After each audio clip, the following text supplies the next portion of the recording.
Ini Bisa ya? Ya, mohon izin. Bismillahirrahmanirrahim. Assalamualaikum warahmatullahi wabarakatuh. Waalaikumsalam. Waalaikumsalam warahmatullahi wabarakatuh.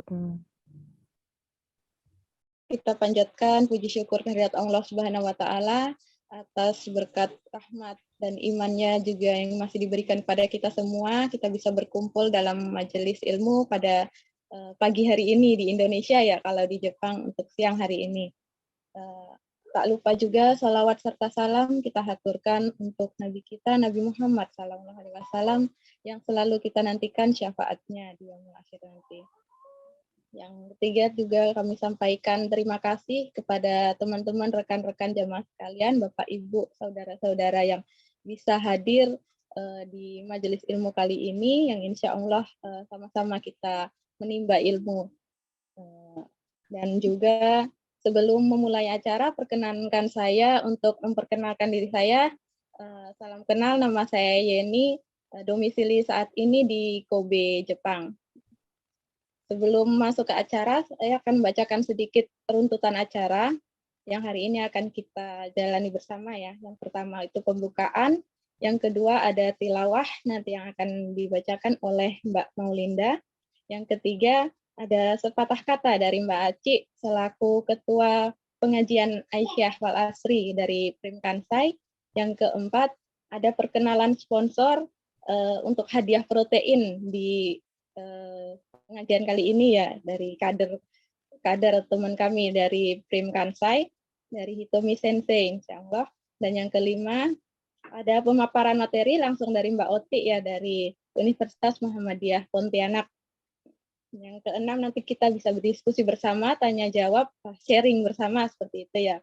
Yang ketujuh ada hadiah buat penanya terbaik, dan kedelapan ada penutup dan doa nanti disampaikan atau dipimpin oleh Mas Arief. Ya, mungkin kurang lebih seperti itu acaranya. Pertama-tama langsung saja kita masuki acara yang pertama, yaitu pembukaan. Sama-sama kita buka acara ini dengan bacaan Bismillah bersama. Bismillahirrahmanirrahim. Bismillahirrahmanirrahim. Masuki acara yang kedua, yaitu ada tilawah yang akan dibacakan oleh Mbak Maulinda. Kepada Saudari Maulinda kami persilahkan.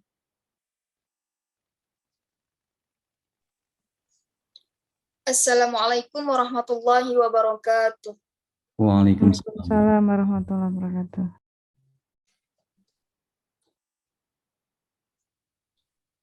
A'udzu billahi minasy syaithanir rajim.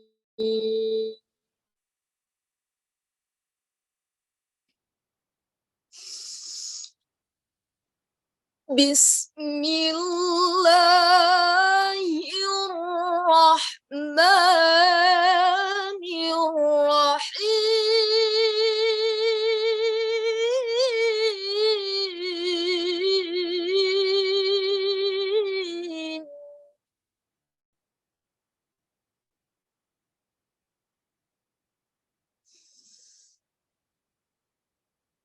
Ya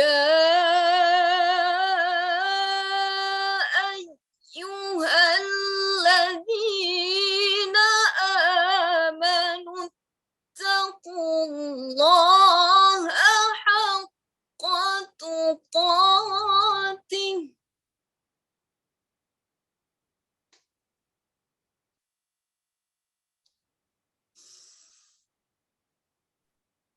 wala tamutunna illa wa antum muslimun.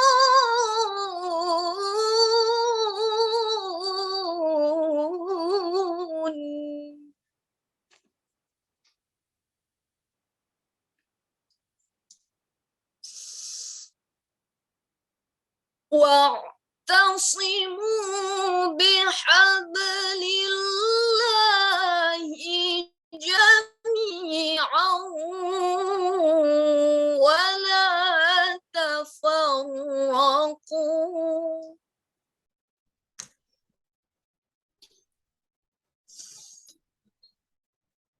Bismillahirrahmanirrahim.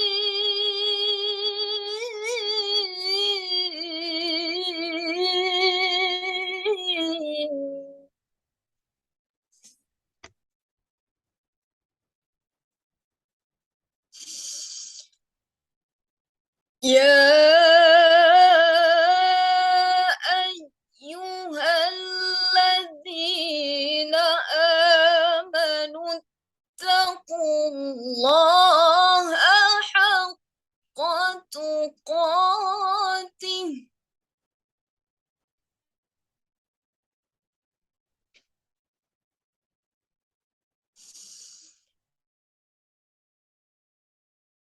ولا تموتن إلا وأنتم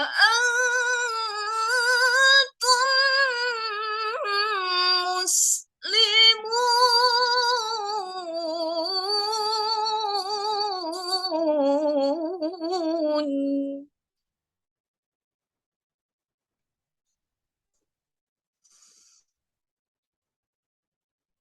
واعتصموا بحبل الله جميعا ولا تفرقوا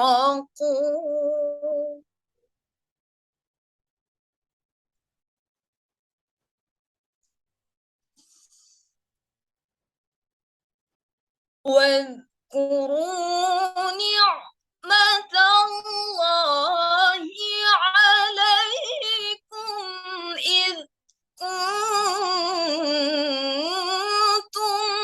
أعداء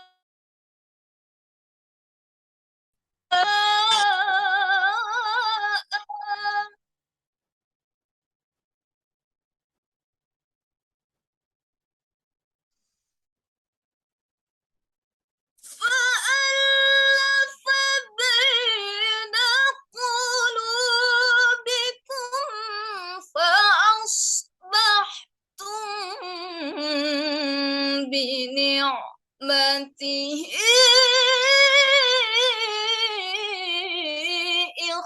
إخوانا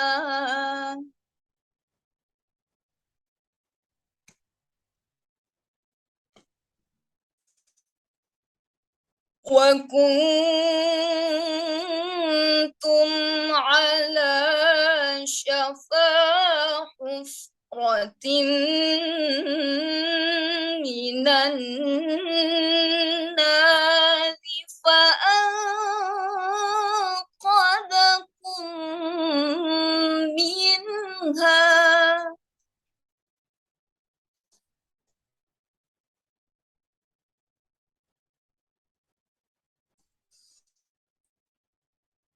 كذلك يبين الله لكم آياته لعلكم تهتدون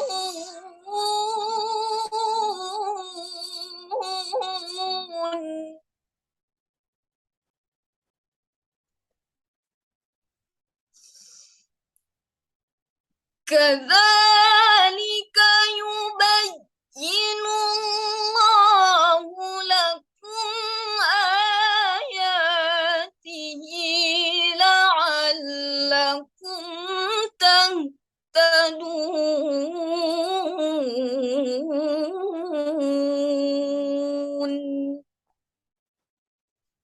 صدق الله العظيم.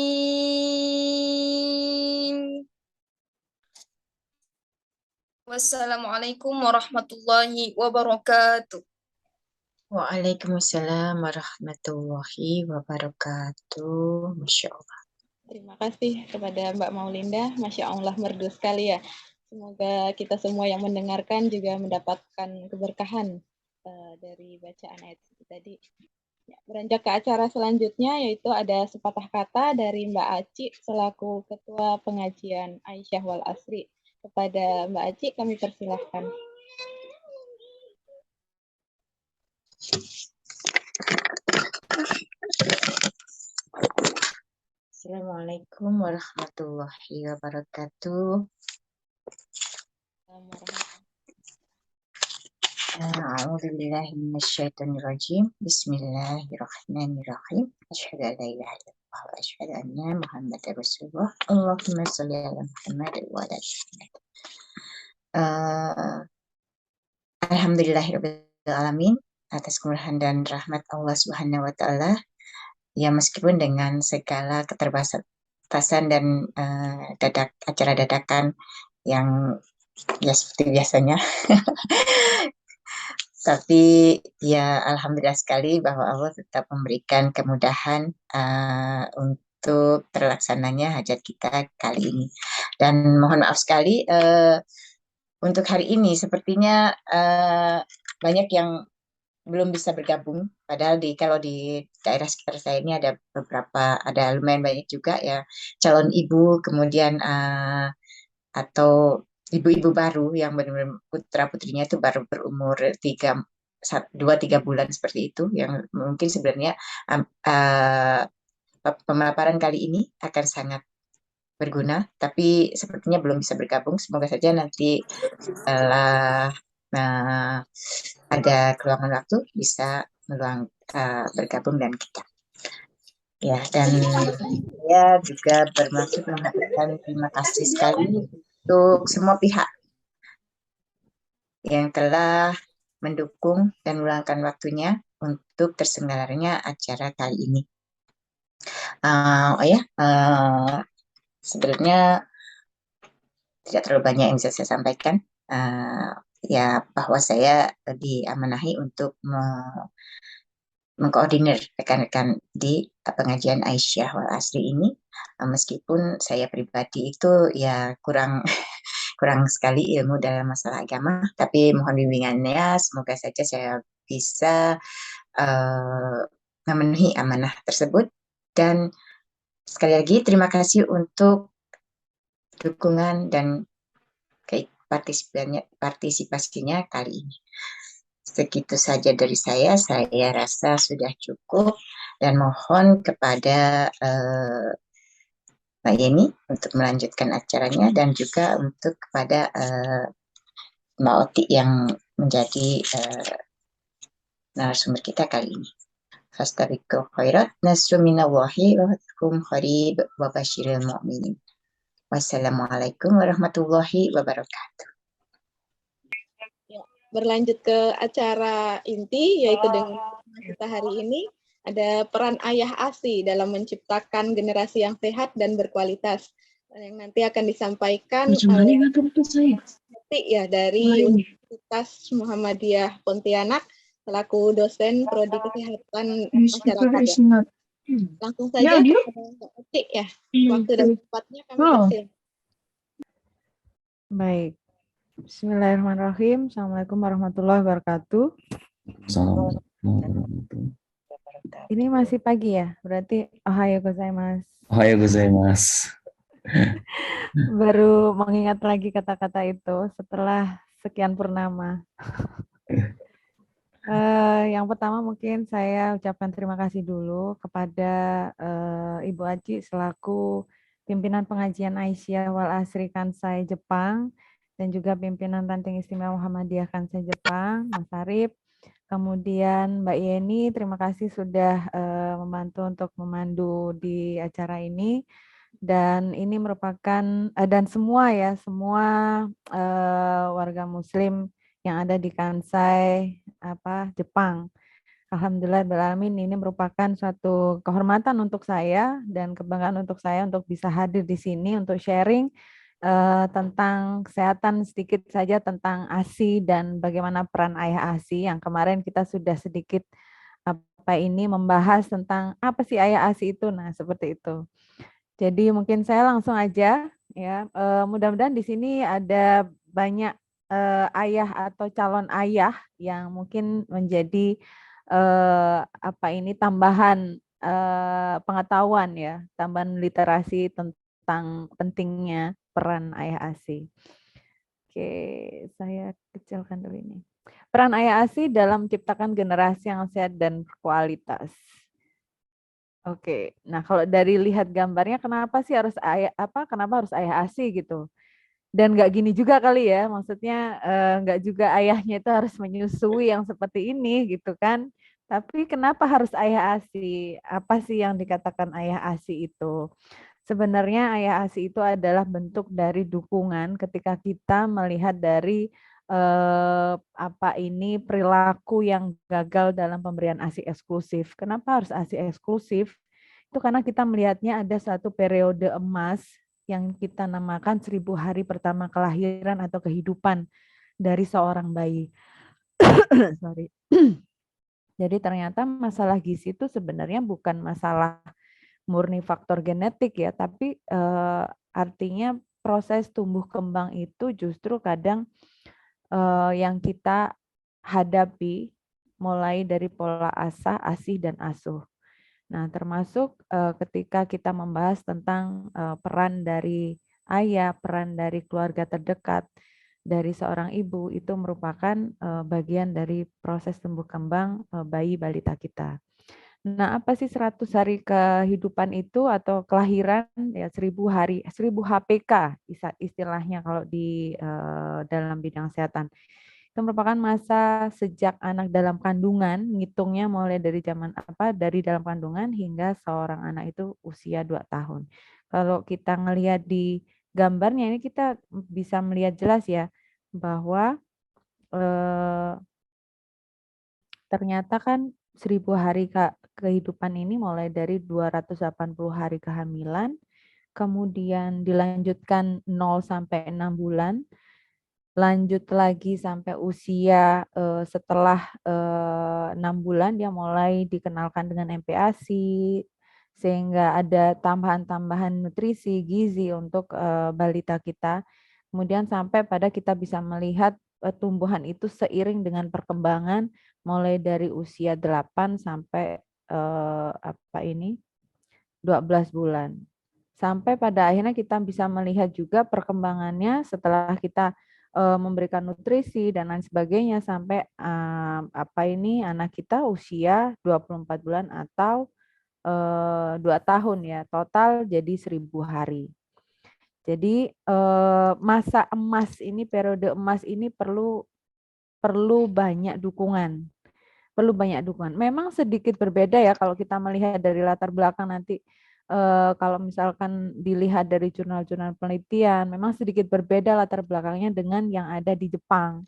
Kalau di tempat kita di Indonesia, negara kita di Indonesia, karena memang jumlah penduduknya itu juga berbeda, pertumbuhan penduduknya juga berbeda dengan yang di Jepang, secara otomatis memang ada sedikit constraint di negara Indonesia, di mana kalau misalnya banyak sekali kelahiran di sini aja di Indonesia tuh kalau dihitung ya, per jamnya itu sekitar 300 bayi yang lahir. Bayangkan 300 bayi per jam. Berarti setiap menitnya berapa? Ya kita bisa menghitung sendiri nanti. Yang artinya itu sangat berbeda sekali. Jadi ketersediaan pangan, kemudian bagaimana kesiapan tenaga kesehatan, mungkin bagaimana peran dari dukungan-dukungan keluarga dan lain sebagainya pasti lebih berbeda. Kan tetapi tetap kita harus, maksudnya kami sebagai kesehatan masyarakat, tenaga kesehatan masyarakat harus tetap menyampaikan bahwa hal-hal yang yang mengarahkan kepada preventif ya, promotif, preventif itu tetap harus disampaikan. Meskipun itu ibaratnya sudah mencapai target, termasuk ketika kita melihat fenomena di Jepang yang mungkin pertumbuhan penduduknya tidak sama dengan Indonesia, yang artinya ketersediaan pangannya lebih banyak, nutrisinya itu juga lebih bagus daripada di Indonesia, ya kan? Kalau di Indonesia lebih banyak jika dibandingkan memang lebih banyak masalah gizinya itu adalah malnutrisi dan lain sebagainya yang terkait dengan kekurangan gizi. Nah, berbeda dengan yang ada di Jepang. Kalau di Jepang dari jurnal-jurnal penelitian itu menunjukkan adanya kasus status gizinya itu yang lebih kebanyakan gizi, jadi overweight, kemudian obesitas, nah seperti itu. Makanya mungkin cocok sekali dengan Ibu Hitomi tadi yang menyampaikan tentang ini solusi untuk menyeimbangkan nutrisi ya, menyeimbangkan nutrisi mungkin lebih ke arah diet dan lain sebagainya. Karena memang ibaratnya itu ketersediaan pangannya lebih banyak daripada orang yang mengkonsumsi gitu loh. Jadi kadang itu yang menyebabkan nutrisi yang diasup oleh masyarakat yang ada di Jepang itu berlebih. Nah, seperti itu. Oke, kita kembali lagi ke periode emas. Jadi periode emas ini memang harus apa ya, harus benar-benar kita perhatikan karena 2 tahun ini tidak akan bisa diulang.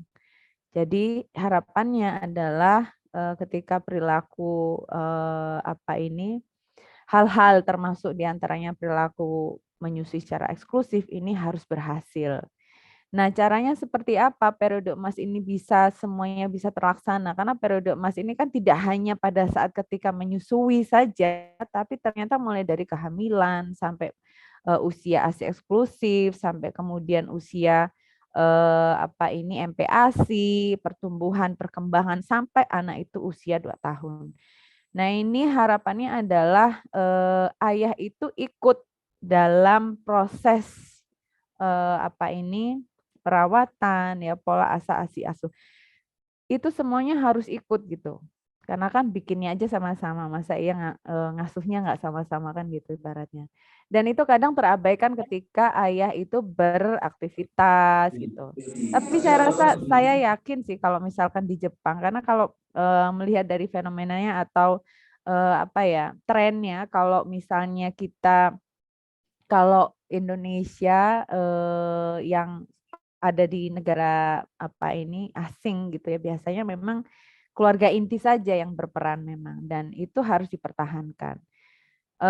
Dan juga pola pengasuhannya kalau di Jepang mungkin ada satu kayak tempat ya untuk mengasuh anak-anak kita ketika orang tuanya beraktivitas dan tidak ada orang dewasa sekalipun di rumah. Nah, nanti mungkin bisa didiskusikan itu. Nah, pola asuh ini tetap harus ibaratnya ini ya, ayah itu harus aware gitu loh, nggak harus semuanya ibu gitu kan maksudnya. Jadi semuanya harus kerjasama.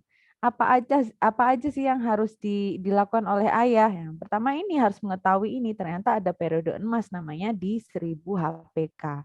Jadi istilah-istilah ini mungkin yang sebelumnya masih belum tahu, nah ini sekarang harus paham. Ternyata periode emas ini tidak hanya dimulai anak itu ketika lahir, tapi sebelum dia lahir itu sudah merupakan tanggung jawab orang tua ya, termasuk ayah dari sang bayi tadi. Oke, nah ini adalah asosiasi-asosiasi yang mungkin bisa bermanfaat. Ini memang ada di Indonesia ya untuk yang AIMI dan Ayah ASI. Ayah ASI ini dia baru sebenarnya dan ini cukup cukup apa ini fenomenal ya karena ternyata Ayah ASI ini yang memprakarsai itu adalah artis-artis gitu loh. Yang memang itu cukup apa ya, sesuatu yang baru dan orang nggak nyangka gitu kalau misalkan artis itu justru yang menjadi foundernya, menjadi orang-orang yang support banget dengan ASI. Dan saya masih ingat betul waktu itu ada salah satu pemain band juga dan istrinya kebetulan seorang model dan dia sangat suka sekali dengan melihat istrinya itu ketika menyusui. Sehingga ada jargon-jargon yang apa ya ibaratnya itu menjadi satu daya tarik ketika untuk mencoba mempromosikan kepada ibu bahwa dari jargon yang diciptakan oleh artis tersebut. Jadi gini, orang kan takut kalau misalkan perempuan tuh kadang terutama di perkotaan atau yang memang sangat aware dengan penampilan seorang ibu.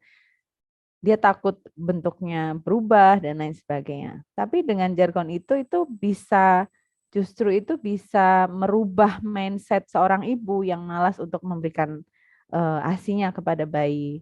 Jadi dia bilang gini, menyusui itu seksi. Nah, hanya dengan begitu saja itu merupakan suatu kayak itu kayak merek ya, kayak merek kita berikan merek kepada apa produk program untuk menyusui itu untuk menarik para ibu yang malas untuk memberikan ASI dan itu peran dari suami untuk bisa meyakinkan bahwa dengan menyusui itu kamu nggak akan terlihat berbeda gitu. Jadi, nah itu pun salah satu hal kecil yang mungkin menjadi salah satu contoh yang apa ini kita bisa lihat di kalangan-kalangan yang tanpa kita duga ternyata mereka lebih aware dengan pemberian ASI eksklusif.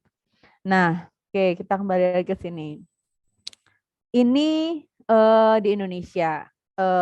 Bapak Ibu bisa searching di Google dengan mudah ya. AIMI ini sangat luas sekali apa penyebarannya di seluruh Indonesia ini sudah ada. Dan untuk AYASI memang masih baru karena ini apa ya sesuatu yang nggak umum gitu. Kalau misalkan kita orang nggak semuanya tahu ternyata ada loh. Ada organisasi atau asosiasi yang menamakan Ayah ASI di mana di situ semuanya ayah itu mendukung sekali tentang pemberian ASI terutama ASI eksklusif. Kenapa sih harus ada asosiasi-asosiasi seperti ini? Karena ternyata lebih dari 50% ASI eksklusif itu gagal. That for sure.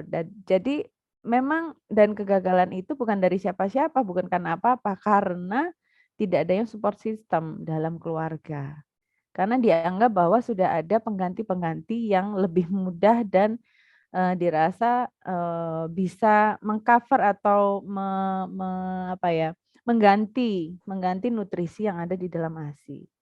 Gitu ya. Dan padahal kita sudah tahu kalau untuk orang muslim itu ada ayat di dalam Quran yang menjelaskan tentang pentingnya untuk menyusui bahkan sampai 2 tahun. Nah, itu nanti akan disampaikan pada seri yang kedua, presentasi lanjutan dari peran ayah ASI yang mungkin nanti disampaikan juga oleh salah satu kawan dosen dari UM Pontianak juga. Nanti akan ada lagi serinya.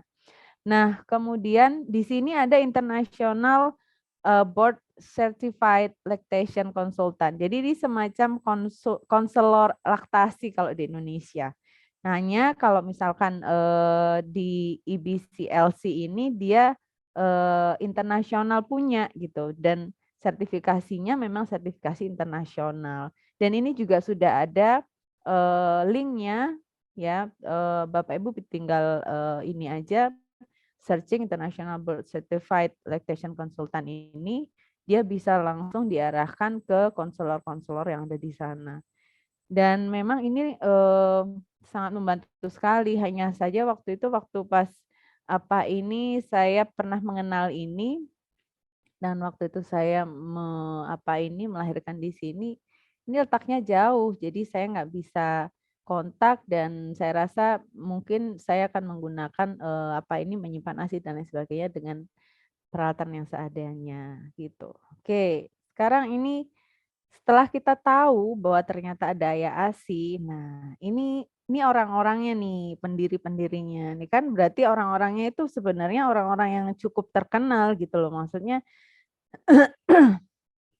kalau dulu pernah ada satu bidan yang sangat aware sekali dengan pemberian ASI, dia bilang kenapa orang-orang yang pendidikannya lebih tinggi, kemudian perekonomiannya lebih baik, itu justru lebih bagus dalam pemberian ASI eksklusifnya. Dan justru orang-orang yang perekonomiannya lebih rendah, terutama di Indonesia ya, maksudnya di sini itu kenapa mereka malah seolah-olah justru dengan susu formula, penggantian susu formula itu lebih baik.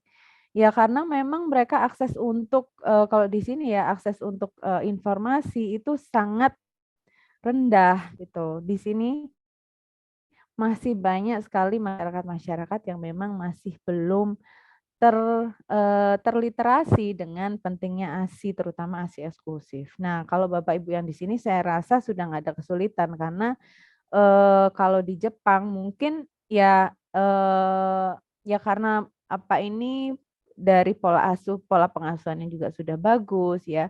Hanya saja memang peran ayah ini masih belum dikenal meskipun sebenarnya ayah sudah berperan. Tapi ini lebih kuat lagi gitu maksudnya dengan pemaparan ayah ASI ini harapannya ayah itu bisa lebih kalau di istilah kami itu getok tular ya. Kalau yang ada misalkan kerabat atau kolega yang misalkan apa ini menjadi calon ayah ya bisa di-sharekan gitu istilahnya. Jadi mereka harus tahu benar bagaimana caranya menjadi support system yang terkuat dari seorang ibu yang akan mempunyai bayi gitu. Karena nggak ada lain yang bisa apa ini membantu selain ring pertama yang ada di dalam circle ibu itu. Oke. Nah, ini yang sesuai dengan tadi ya saya ini kan ya menurut studi dari AIMI sendiri, kesuksesan seorang ibu menyusui dapat meningkat hingga bahkan 350% ketika didukung penuh oleh suami.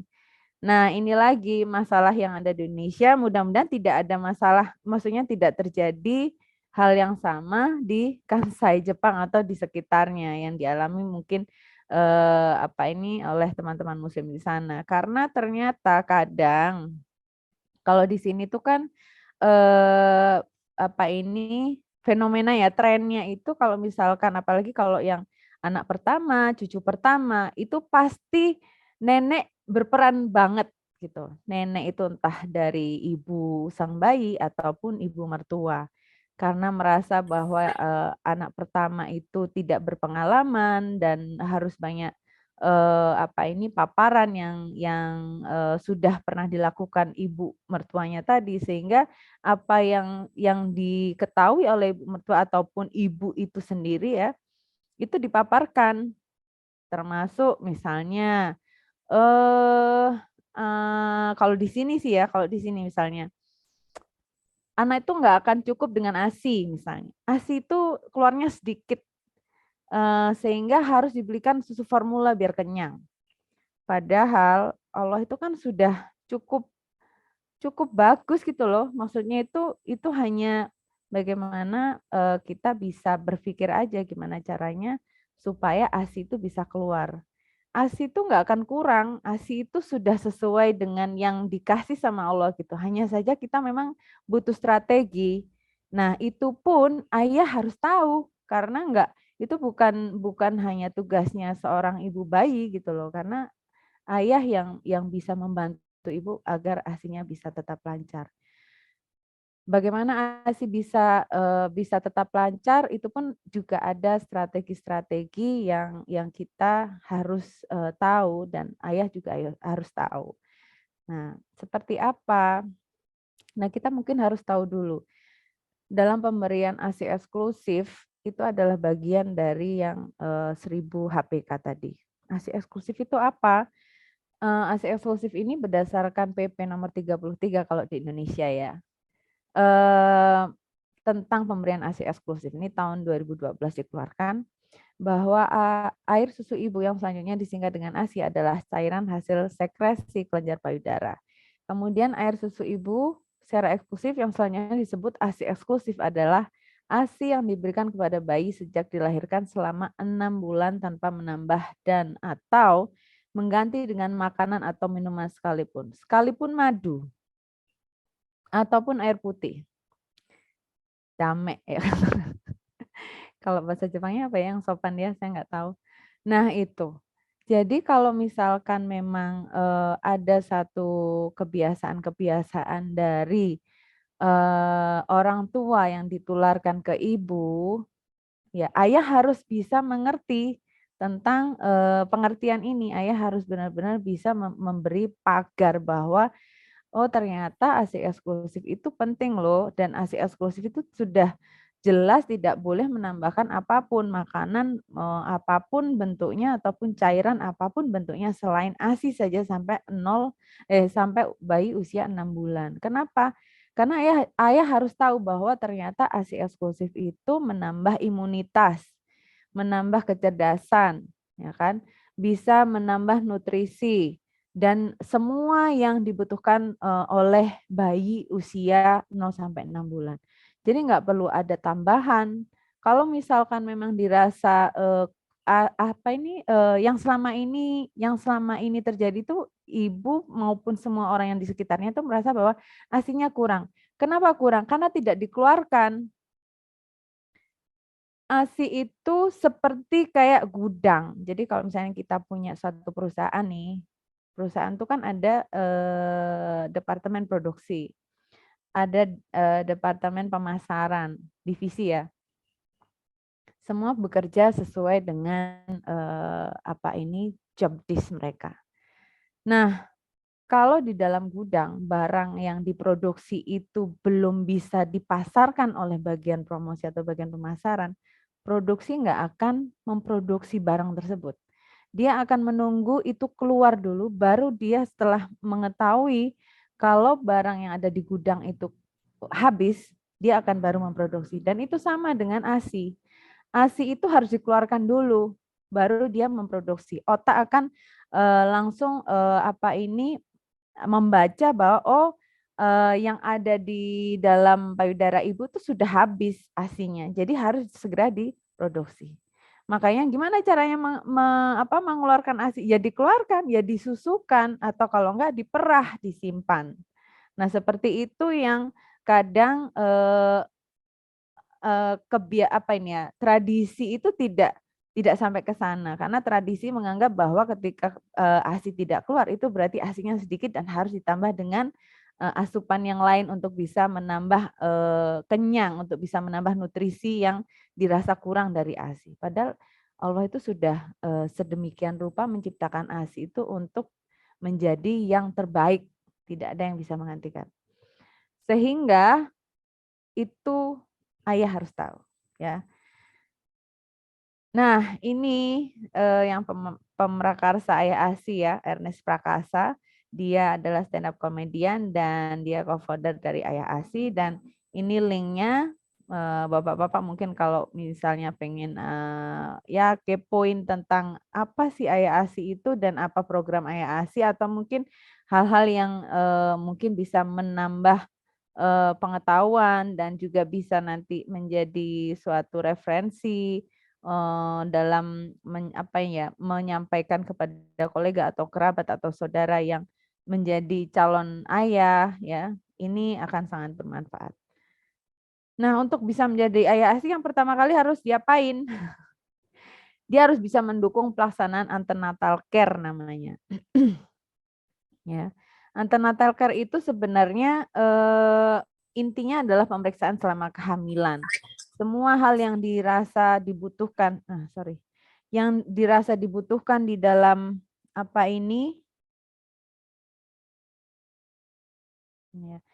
yang dibutuhkan selama kehamilan, ayah harus ikut di dalamnya. Termasuk pemeriksaan pertama, ya setelah terlambat haid misalnya. Sebisa mungkin saya kan kerja, gimana caranya lah, ya kan? Itu salah satu syarat untuk bisa dikatakan menjadi ayah ASI yang baik. 1 kali dalam sebulan, ya pokoknya ini dalam kehamilan lah ya, 2 kali sebulan. Ini kunjungan untuk ibu bisa memeriksakan kehamilannya ke tenaga kesehatan. Siapapun tenaga kesehatannya. Kalau di Jepang mungkin langsung ke rumah sakit, ya kan, klinik mungkin ada ya, atau dokter praktek swasta. Kalau di Indonesia kan gitu, bidan ya, seperti itu. Oke. Kemudian yang kedua apa? Nah, ini juga jarang diketahui ya istilah manajemen laktasi. Karena pun saya juga baru ini salah satu produk saya dari penelitian dan pengabdian saya yang sebelumnya lebih fokus kepada pemberian laktasi ya, atau setelah saya kompilasi semuanya saya namakan manajemen laktasi. Nah, di antaranya apa saja manajemen laktasi? Ayah itu harus tahu ternyata ada loh tahapan IMD. Nah, kayak gitu. Nah, mudah-mudahan di Jepang juga digalakkan juga ya untuk program pelaksanaan IMD ini. IMD itu apa? Inisiasi menyusu dini. Menyusu bukan menyusui ya. Kalau menyusu itu berarti ibu menyusui. Tapi kalau ini bayinya yang menyusu secara dini. Jadi di awal dia diinisiasi atau dikenalkan bagaimana cara menyusu kepada ibu.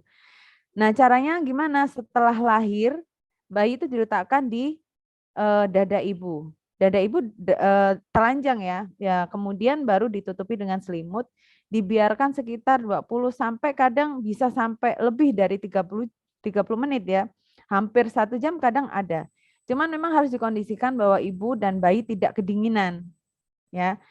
Dan dengan demikian bayi itu dia akan merangkak mencari puting ibu.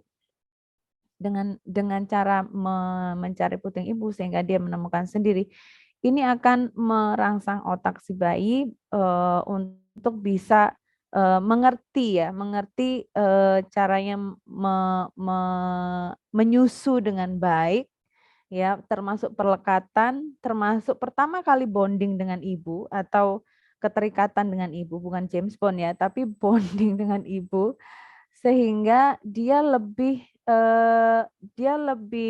mengenal puting ibu, dia lebih mengenal bagaimana caranya perlekatan pada saat dia menyusu dan seterusnya. Tujuannya apa? 1, bayi sudah langsung mendapatkan kolostrum. Kolostrum itu apa? Dia cairan yang bisa meningkatkan imunitas bayi. Jadi kalau sudah dapat kolostrum, bayi itu akan secara otomatis dia akan lebih kuat daripada bayi-bayi yang tidak mendapatkan kolostrum. Jadi virus, bakteri, dan lain sebagainya dia akan lebih terjaga. Dan itu sangat baik sekali untuk bisa pelaksanaan ASI eksklusif itu dia akan lebih mudah bayinya. Dan begitu seterusnya. Ya. Itu cukup menarik ya. Nah, inisiasi ini manfaatnya apa? Dia membantu keberhasilan pemberian ASI eksklusif, meningkatkan fungsi jantung paru-paru bayi, suhu tubuh bayi lebih stabil, memperkuat ikatan ibu dan bayi, yang tadi saya bilang bonding. Kemudian meningkatkan imunitas bayi karena ada kolostrum di dalamnya. Dalam susu pertama itu bukan dibuang, tapi kok dibuang? Iya, karena ada beberapa tradisi di Indonesia. Nah, seperti itu.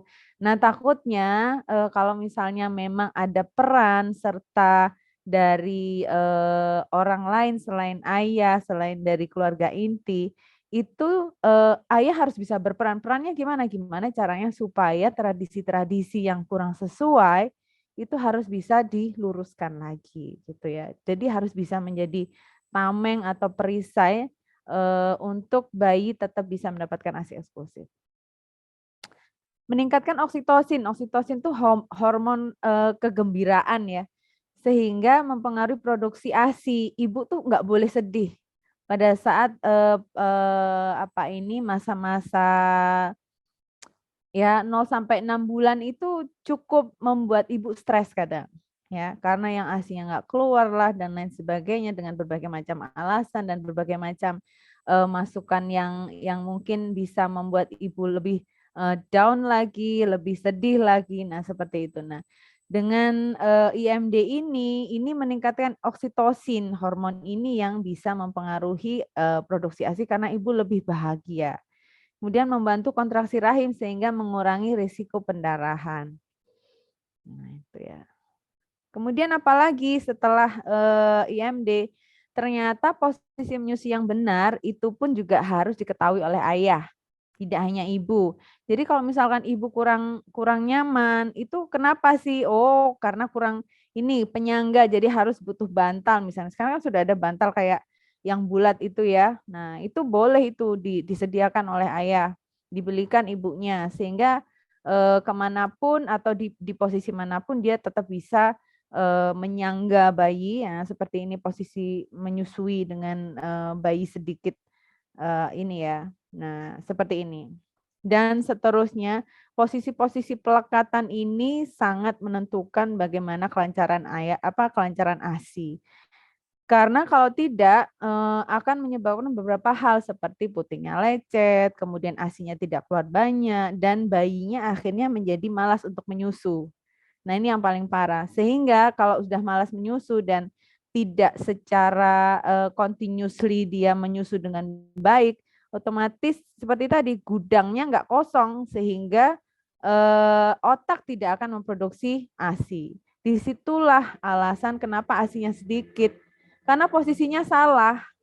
Posisi menyusuinya salah sehingga keluarnya cuma sedikit. Nah, itu ayah harus ngerti dan ayah harus paham apa sih kebutuhannya. Oh, butuh bantal. Oh, butuh rebahan, butuh berbaring karena ibu capek, misalnya seperti itu. Ya. Oh, ini bayinya kembar. Jadi harus macam mana nih? Harus apa nih yang harus disediakan apa ini yang bisa membuat ibu nyaman menyusui. Nah, seperti itu. Harus kepo gimana caranya supaya ibu bisa menyusui dengan nyaman, benar dan nyaman. Benar aja kadang kurang nyaman, yang penting nyaman ya. Seperti itu. Harus menyendawakan bayi. Nah, ini biasanya ayah suka nih, apa ini giliran terakhir-terakhir dia gendong bayinya sampai bayinya bersendawa. Nah, ini yang paling menarik dan ini juga hal yang baru karena ternyata di Indonesia pun di dalam buku KIA Kesehatan Ibu dan Anak yang biasa dibawa pada saat pemeriksaan apa ini pengukuran berat badan di posyandu ataupun di praktek-praktek pelayanan kesehatan yang lain, ini ternyata sudah ada tambahan informasi baru. Dulu tidak ada informasi tentang cara menyimpan ASI perah, cara memerah ASI itu tidak ada, sama sekali tidak ada. Hanya tumbuh kembang anak saja. Mulai dari berat badan diukur, tinggi badan, panjang badan bayi, kemudian perkembangannya seperti apa, usia sekian sampai sekian harus duduk, berbaring, dan seterusnya seperti itu. Tapi bagaimana cara menyimpan ASI perah tidak ada. Nah, sekarang sudah keren. Jadi di dalam buku, kalau ada calon ayah nih ya, kalau misalkan ini mudah-mudahan kalau di Jepang itu bukunya biru. Saya masih ingat bukunya biru. Kalau kita pergi untuk pemeriksaan kehamilan, kita langsung dikasih buku biru. Mudah-mudahan di dalam buku biru saat ini pun juga, saya nggak tahu bukunya namanya apa ya, pokoknya warnanya biru. Mudah-mudahan informasinya juga selengkap informasi yang ada di buku Pink, buku kesehatan ibu dan anaknya yang ada di Indonesia. Karena yang ada di Indonesia sekarang sudah lebih keren, sudah ada cara menyimpan ASI perah, sudah ada cara memerah ASI seperti apa. Nah, hanya saja kalau di dalam buku Pink yang ada di Indonesia, itu cara memerah ASI-nya masih yang ini ya, dengan menggunakan tangan atau tanpa menggunakan alat bantu. Kalau misalnya sekarang yang modernisasi, sekarang udah banyak apa ini pompa-pompa ASI, baik itu yang manual ataupun yang elektrik. Boleh di-searching di Google banyak. Tapi bukan berarti terus artinya memerah dengan tangan itu tidak bisa ya. Selama tekniknya benar, insya Allah akan lebih banyak justru untuk kita bisa memerah ASI. Kenapa harus diperah? Ya itu tadi, karena kadang kita berlebih. Ibu tuh kadang berlebih dalam memproduksi ASI dan itu harus segera dikeluarkan. Caranya mengeluarkan ya cuman dua, disusukan langsung atau diperah dan disimpan. Dan kadang ternyata nggak semua orang loh, nggak semua orang tua itu ngerti bahwa ASI itu bisa disimpan. ASI itu bisa diperah dan disimpan, itu kadang ada yang nggak mengerti. Ya karena apa ya? Karena memang nggak ada informasi, bukan nggak bisa mengakses, nggak. Karena memang belum ada keterpaparan terkait itu. Karena dianggap itu zaman dulu itu mungkin dianggap tidak penting gitu loh, karena semua bisa menyusukan secara langsung. Tapi ternyata sekarang kesibukan dengan adanya apa ini kesetaraan gender dan lain sebagainya, ibu beraktivitas mungkin sama halnya dengan aktivitas yang dilakukan oleh ayah, sehingga perlu tetap menseimbangkan untuk bisa memenuhi kebutuhan bayinya yang ditinggalkan untuk beraktivitas. Sehingga kita bisa baca di sini ternyata kalau misalkan kita simpan di suhu ruang itu bisa loh bertahan sampai 6 sampai 8 jam. Kemudian dengan kulkas misalnya atau freezer ini sampai 2 minggu yang satu pintu.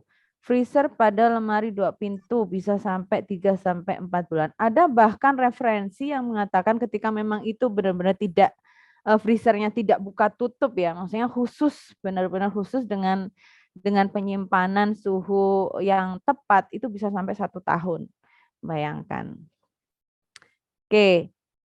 Nah, ini panduan untuk bisa mencairkan ASI beku, ASI perah beku. Jadi ASI itu bisa disimpan, dibekukan untuk kemudian bisa disajikan kepada bayi yang ditinggal beraktivitas. Nah, yang pertama itu menurut saya memang yang paling penting untuk diketahui itu jangan direbus, ya, tidak boleh direbus, dihangatkan saja. Yang ini keterangannya adalah normalkan suhu ASI perah beku, diletakkan dulu pada suhu hangat ya untuk menormalkan suhunya. Menggunakan botol warmer ini bisa juga. Merendam ASI beku ini bisa juga dengan air hangat. Jadi bukan dengan air panas, tapi memang makanya kalau misalkan udah siap untuk ditinggal untuk beraktivitas, jadi jauh-jauh misalkan 2 jam sebelumnya dia sudah menyiapkan gitu, bukan yang terus tiba-tiba dia ini kan agak panjang jadi ceritanya. Kemudian ya ini tinggal teknisnya ya, aduk ASI secara merata, kemudian dipindahkan ke ini enggak. Jadi dipindahkan ke gelas-gelas yang atau jadi bukan di botol dot ya sebenarnya ya, botol susu itu justru tidak dibolehkan. Nah, ini anak saya dulu, ya saya menyimpan ASI dan saya bawa ASI beku ini ke Indonesia sebanyak 40 liter ASI beku, alhamdulillah sudah sampai. Dan ini sebelum saya bawa ke Indonesia, ini sesudah ya, ini sesudah. Sesudah saya balik lagi. Dan ini hasil dari asupan ASI beku dari Jepang. Oke. Medianya apa sih untuk bisa menyajikan ASI perah? Nah, ini jarang diketahui nih. Ini ada gelas cocor bebek namanya. Nah, gelas ini kalau misalkan kita bisa searching caranya bagaimana, ini dia bisa lebih banyak yang masuk tuh. Jadi orang kan takut kesedak segala macam. Kalau misalkan dia sudah terpapar seperti ini, dia akan lebih pandai. Macam orang dewasa gitu maksudnya. Nah, ini yang jarang orang ketahui ya. Ini ada gelas khusus ini. Tapi kalau misalkan belum bisa belajar, itu bisa pakai sendok, pakai pipet, pakai spit, gelas loki. Nah, ini semacam gelas loki tapi beda, agak sedikit beda. Dan itu kalau misalkan memang kita mau searching ini ada. Dan ini lebih banyak untuk bayi itu lebih bisa gitu loh maksudnya untuk bisa mengkonsumsi ini. Memang harus ada kesabaran, ketelatenan yang itu agak susah. Nah, itu yang ayah juga harus tahu bahwa kalau misalkan kita menitipkan anak kita dengan pengasuhan orang lain yang mungkin bisa berbeda dengan pola pengasuhan kita harus benar-benar, terutama ayah harus benar-benar bisa memberikan decision maker bahwa nih kamu kalau nggak nurut harus begini ya gitu. Jadi harus ada satu penebalan ya untuk pengasuh-pengasuh siapapun itu pengasuhnya, baik keluarga ataupun orang lain yang bisa mensukseskan pemberian ASI terutama ASI eksklusif. Nah, kenapa nggak boleh pakai botol dot? Karena dia akan bingung puting. Kalau sudah bingung puting itu dia akan menolak menyusu pada payudara. Karena beda ya. Kalau menyusu payudara, dia ada satu keharusan untuk menghisap. Tapi kalau kita menggunakan botol susu itu kan tinggal ngocor aja gitu. Dia nggak perlu sekeras atau tidak perlu sekeras menghisap ketika dia menghisap payudara ibu. Sehingga keenakan. Makanya ketika dia pindah ke payudara ibu, dia akan malas. Nah, itu logikanya. Dan itu memang tidak secara langsung dia nggak mau payudara ibu ya. Itu akan bertahap. Dan lama-lama karena memang hisapan dari bayi itu sebenarnya justru itu yang menyebabkan pengeluaran ASI itu lebih maksimal ya. Karena jarang dihisap, otomatis ya produksinya lebih sedikit. Nah itu secara logika seperti itu. Jadi ayah harus tahu bahwa sebaiknya jangan pakai botol susu. Kemudian pada saat sudah melewati pemberian ASI eksklusif, melanjutkan untuk ASI lanjutan, ayah juga harus tahu bahwa ternyata MPASI itu juga penting. Apa MPASI? Makanan pendamping air susu ibu. Dan ini diberikan setelah bayi usia 6 bulan sampai nanti 2 tahun itu harus benar-benar dijaga benar. Asupan nutrisinya dan segala yang dibutuhkan ya, termasuk bagaimana peralihan makanan pada usia-usia yang memang tidak bisa langsung mengkonsumsi makanan yang sama kayak orang dewasa.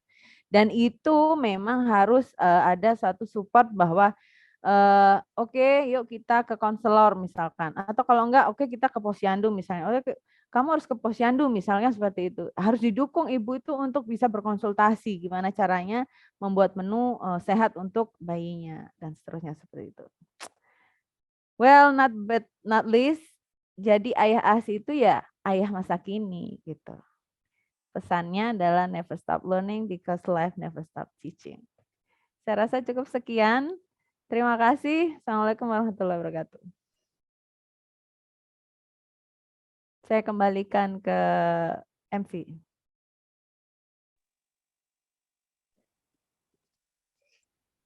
Ya, terima kasih kepada Mbak Oti yang sudah menyampaikan sedikit ilmu ya, banyak ternyata ilmu yang kita dapat dari penyampaian hari ini. Masya Allah sekali, ternyata peran ayah itu begitu penting, bahkan dari sebelum bayi itu lahir, seperti itu ya Mbak Oti ya. Jadi 1000 hari pertama istilahnya untuk kehidupan sang buah hati, seperti itu. Jadi peran ayah itu begitu penting, mulai dari di dalam kandungan sampai lahir, dan bahkan sampai pengasuhan. Mungkin 2 tahun lebih juga masih sangat perlu peran orang tua ya, terutama. Ya sebenarnya sampai tua sih Mbak. Ya.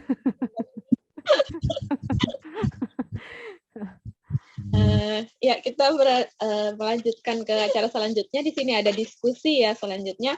Jadi untuk teman-teman sekalian yang ingin bertanya atau punya pengalaman atau ada kendala, mungkin bisa sharing bersama kita. Nanti insya Allah dibantu sama Mbak Oti ya, kalau bisa di. Insya Allah. Ya. Buat teman-teman yang ingin bertanya mungkin bisa di kolom chat obrolan ya, nanti bisa saya bacakan, atau bisa langsung silahkan untuk mengangkat tangan ya.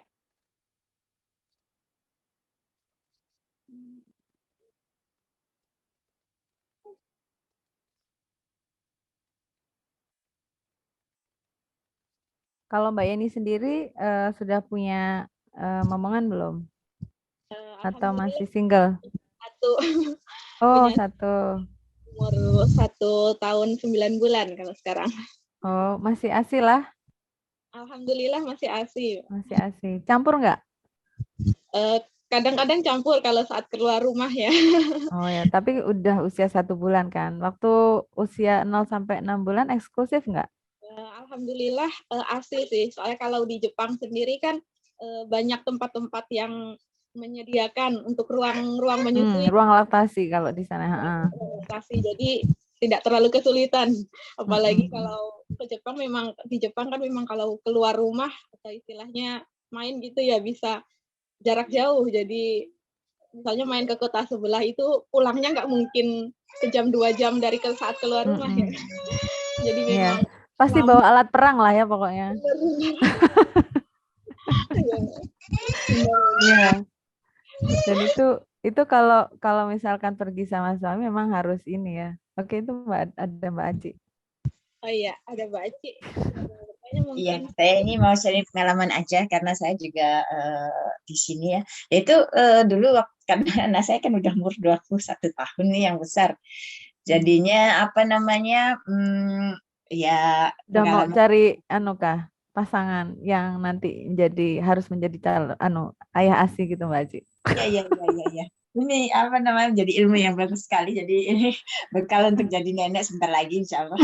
Belum ada anak saya belum ada ini sama sekali. Cuman ya kan itu ilmu itu kan ya insya Allah kan berguna kapan saja ya. Jadi suatu saat kita perlukan, kalau kita sudah Insya punya Allah. input itu kan bisa kita pakai pada saat diperlukan. Nah, apa namanya ya, saya dulu waktu masih menyusui itu tidak tahu gitu bahwa apa namanya ASI itu bisa disimpan. Itu saya belum tahu waktu itu. Kalau masalah pernah saya tahu, tapi masalah bisa disimpan dan diproses oleh orang lain sehingga ibunya itu bisa punya waktu me time, katakanlah misalnya ya sekedar, karena kalau di Jepang itu benar-benar ya, dan mungkin di Indonesia juga sama saja, merawat anak atau anak yang barulah kita punya baby yang masih menyusu itu benar-benar luar biasa beban mental terutama ya. Kita harus kayaknya punya diamanahi untuk menjaga satu nyawa gitu ya. Masya Allah, terutama anak pertama itu beban mental kita luar biasa berat sekali. Jadi kalau tidak ada dukungan dari ayah ASI itu luar biasa. Jadi memang ya ayah ASI itu sebisa mungkin kita kita sebarluaskan, kita budayakan gitu. Dan kalau di Jepang ini perlu diketahui oleh ibu-ibu semuanya, dan mungkin bapaknya juga harusnya sudah tahu ya, bahwa di Jepang itu ada cuti sewaktu melahirkan untuk bapaknya gitu. Jadi sewaktu istri itu melahirkan, itu bapak punya hak cuti. Dan maksimal saya kurang tahu kalau untuk detailnya, tapi itu ada cuti seperti itu. Saja sepertinya kurang diambil gitu kalau orang. Padahal kan itu Masya Allah sekali, seperti yang Mbak tadi sampaikan bahwa masa keemasan anak itu nggak akan terulang. Minimal mungkin 6 bulan kalau nggak bisa 6 bulan, 3 bulan saja. Ayah itu mohon sekali untuk meluangkan waktu untuk istrinya, karena terutama kalau di Jepang, yaitu tadi kita itu benar-benar sendiri ya. Kalau saya ada mertua yang orang Jepang, ya alhamdulillah, tapi itu juga mereka punya budaya sendiri beda yang sangat berbeda dengan kita. Akhirnya malah justru bukannya secara moral ya, bukannya membantu, malah karena ada perbedaan yaitu budaya dan pola pikir tentang perasaan anak. Karena kan beliau waktu saya melahirkan itu sudah umur 60 tahun, jadi ya lebih jadul lagi dari saya gitu. Nah, jadi adanya perbedaan-perbedaan itu justru memperberat kita ya, berat untuk beban batin kita gitu ya. Nah, jadi kalau misalnya ayah itu tahu bahwa ada cuti, usahakanlah untuk mengambil cuti itu. Atau kalau misalnya ya 3 bulan terlalu lama, 1 bulan aja itu insya Allah sudah, ibu itu akan sangat terbantu sekali, dan insya Allah dengan merasa suami itu memberikan perhatian, memberikan mengerti tentang kebutuhan istrinya, tentang kondisi mental istrinya sedang berat, itu akan sangat membantu mood istri. Dan insya Allah kalau ya dalam Islam sih kita pasti tahu ya bahwa yang memperlakukan istri dengan baik itu, laki-laki yang terbaik adalah yang paling baik pada istrinya. Nah, masalahnya itu juga diaplikasikan gitu. Ya, saya rasa itu saja dulu. Terima kasih. Terima kasih Mbak Aci atas sharingnya, Masya Allah. Memang benar ya, kalau di Jepang itu memang seperti sendiri, apalagi kalau bukan sebagai pendatang ya, bukan warga asli sini, seperti itu. Jadi memang butuh banget peran ayah ASI di sini ya. Kalau saya sendiri kan kebetulan juga di sini memang benar-benar cuma sama suami. Jadi kemarin itu memang benar-benar belajar dari awal. Untungnya kalau di Jepang itu sekedar sharing aja ya Mbak Oti ya. Kan kalau di sini lahiran itu wajib nginep ya, wajib ya. Jadi sebagai ibu muda, maksudnya ibu pertama kali punya anak itu benar-benar sangat terbantu seperti itu. Jadi kalau kemarin saya itu selama di rumah sakit itu alhamdulillah diajarkan mulai dari IMD tadi ya, yang pertama itu baru lahir itu, terus kemudian saat pindah ke ruang kamar sendiri karena privat ya, saya memilih kamar privat itu. Di dalam ruangan itu pun diajarkan sampai cara menyusui. Jadi benar-benar ingin bagaimana posisi tangan yang benar seperti itu. Cara memerah misalnya kalau nanti kita akan memerah ASI seperti itu, dan peletakan bayinya seperti apa yang benar seperti itu, alhamdulillah sangat terbantu ya kan. Ya. Jadi ya awalnya memang takut, tapi setelah itu setelah menjalani ternyata memang ya happy ya kalau dinikmati juga alhamdulillah, karena kalau udah punya ilmunya insya Allah pasti bisa lah seperti itu ya. Iya. Kalau di Indonesia sendiri sekarang seperti apa Mbak Uti kalau proses lahiran gitu? Sama sih, di beberapa rumah sakit sudah menggalakkan rumah sakit yang ramah ya dengan ASI gitu. Tapi masih ada juga beberapa rumah sakit yang masih kurang maksimal gitu ya. Saya tidak mengatakan tidak mendukung ASI eksklusif, tapi memang kurang maksimal. Tapi so far sih seperti ruang rawat gabung ya kan. Ruang rawat gabung itu berarti bayi dengan ibu itu memang jadi satu gitu. Sebelum-sebelumnya kan dipisah ya. Nah, meskipun dipisah itu ibu bisa tetap mendatangi bayinya untuk bisa menyusukan, kemudian ya memerah untuk bayinya.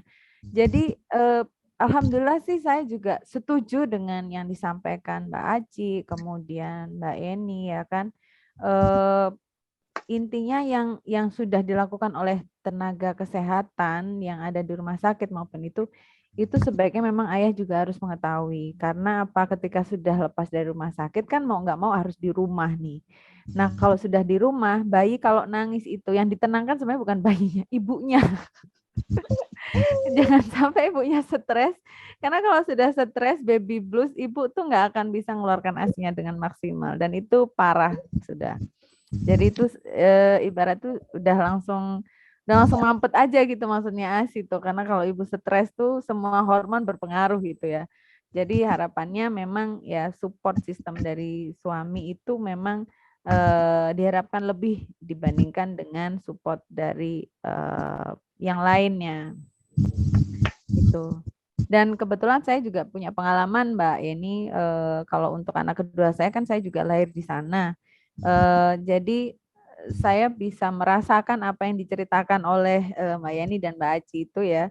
Dan saya juga heran-heran, maksudnya itu luar biasa loh kebijakan di pemerintah Jepang ini. Saya baru tahu dari teman saya yang sekarang dia kerja di Jepang, menikah di Jepang ya, tapi bukan dengan orang Jepang, tapi karena dia tinggal di Jepang, dia merasakan kebijakan dari pemerintah Jepang yang memberikan cuti. Katanya itu cuti kalau untuk orang hamil sampai melahirkan itu 1 tahun. Benar nggak sih? Benar ya? 1 tahun. Kalau infonya ada sih, cuma kalau kemarin, kalau saya kan tidak bekerja, hanya di rumah. Kalau suami juga seharusnya ada, cuma tidak diambil. Itu luar biasa. Kami aja tuh cuman, ya Allah, kita cuman 3 bulan. 3 bulan itu untuk ibunya maksudnya. Ibunya yang bekerja itu separuh-separuh. Jadi kadang ada yang ketentuannya 1 bulan. 1 bulan itu pada saat hamil, 2 bulan setelah melahirkan. Bayangkan kalau dibandingkan dengan satu tahun ya kan, luar biasa berarti dukungan pemerintah terhadap ASI gitu, pemberian ASI. Bahkan sebenarnya bukan ASI ya, titik poinnya adalah menciptakan generasi yang sehat dan berkualitas, yang salah satunya adalah melakukan cara-cara gimana caranya ibu tuh berhasil memberikan minimal ASI eksklusif gitu loh. Karena itu tadi kan rangkaiannya itu mulai dari ibu hamil, kemudian sampai pada ibu itu memberikan ASI eksklusif 0 sampai 6 bulan, sampai nanti usia 2 tahun karena itu periode emas gitu, nggak bisa keulang, nggak bisa kalau udah gagal ya udah gagal aja gitu. Jadi sayang, jadi itu kan merupakan suatu hal yang membutuhkan banyak support termasuk kebijakan dari pemerintah tadi. Nah itu mudah-mudahan sih kemarin kabarnya ada salah satu pejabat yang pejabat pemerintahan yang juga mendukung ASI dan ada wacana untuk menambah cuti untuk ibu hamil dan melahirkan. Ya mudah-mudahan terrealisasi minimal adalah niatan gitu ya. Saya setuju banget itu. Kemudian ada pertanyaan kayaknya Mbak ya.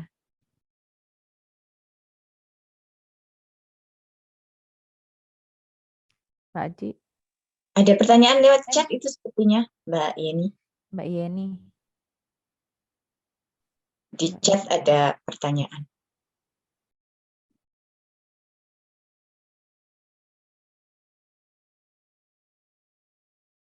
Mbak Yeni-nya ini kah? Atau saya bacakan aja langsung? Ya saya Baik. baca. Mbak Yeni, Mbak Yeni? Bisa dengar? ada chat pertanyaan melalui chat. Mohon dicek. Masuk. Udah masuk, Mbak? Suara saya masuk, Mbak? Ada Mbak Yeni, dengar. Kami ya. dengar. Oke, saya bacakan aja ya, Mbak. Setia. Ya, monggo. Ini bagaimana cara meyakinkan suami menyusui itu penting. Jadi karena ada suami yang tidak setuju istrinya menyusui dengan alasan nantinya akan berpengaruh pada estetika payudara seperti itu.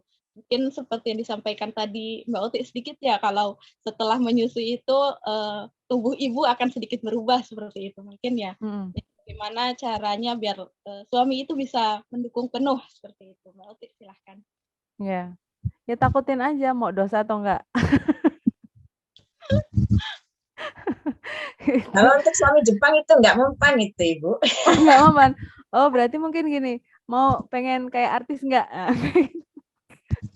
Contohnya tadi artis ya. Ya memang agak susah ya, agak susah. Makanya kalau misalkan memang ada suami yang ya mau nggak mau harus pelan-pelan ya. Tadi seperti yang sudah kita sampaikan tadi, bikinnya bareng-bareng. Masa iya ngasuhnya nggak mau bareng-bareng ya kan? Semua kan demi bayi ya, demi anak, demi generasi bapak dan ibu gitu maksudnya. Nggak mungkin lah kalau misalkan memang untuk kesehatan anaknya sendiri masa nggak mendukung gitu kan. Nah kalau misalkan untuk estetika saya rasa memang ada perubahan. Itu jujur Li kalau misalkan orang Jakarta bilang itu secara honestly itu memang berubah gitu. Akan tetapi kan perubahan itu kan tidak serta-merta langsung berubah jadi jelek gitu kan, enggak gitu kan. Ya perubahannya karena memang ya mungkin bisa dengan menggunakan sekarang kan bra-bra itu kan udah pada berteknologi tinggi dengan segala macam bentuknya yang bagaimana cara untuk bisa membuat payudara tetap steady dan lain sebagainya. Saya rasa suami itu justru perannya suami untuk gimana caranya supaya anaknya sehat, ibunya seksi, ya kan? Nah itu peran suami, bukan yang terus malah bikin down, nggak usah ngasih ASI gitu. Karena gimana kalau misalkan ibunya seksi tapi anaknya nggak sehat, anaknya sakit-sakitan, ya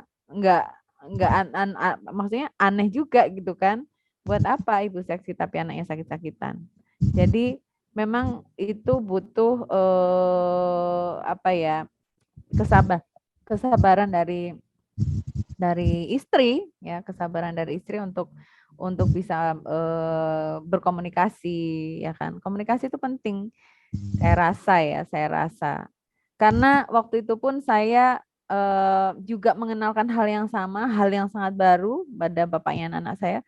Waktu itu jadi pas ketika saya berada di Jepang untuk untuk belajar, anak saya di Indonesia, sampai pada akhirnya ini sedikit cerita ya, maksudnya memang nggak mudah untuk bisa membuat orang ngerti gitu loh, nggak mudah membuat orang kita membuat sesuatu yang baru kita kenalkan, kemudian mereka harus mengikuti apa yang kita kenalkan, itu ya Nggak mudah memang. Itu suatu tantangan memang untuk semuanya saya rasa, karena itu butuh kerjasama.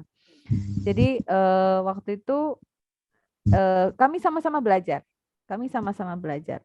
Yang pada akhirnya kami harus menyiapkan segala sesuatu. Ketika saya tinggal, pada akhirnya saya harus menyiapkan kulkas freezer. Saya beli kulkas freezer untuk bisa menyimpan ASI yang saya tinggalkan. ASI saya perah dulu nih, saya nyimpan ASI banyak-banyak, menuhin tuh freezer. Kemudian di Jepang sendiri saya memerah ASI saya simpan sampai pada waktu sekitar 2 bulan ya. Per term itu kan 3 bulan. Kami libur sekitar 1 minggu sampai 2 minggu. Pokoknya selama waktu di sana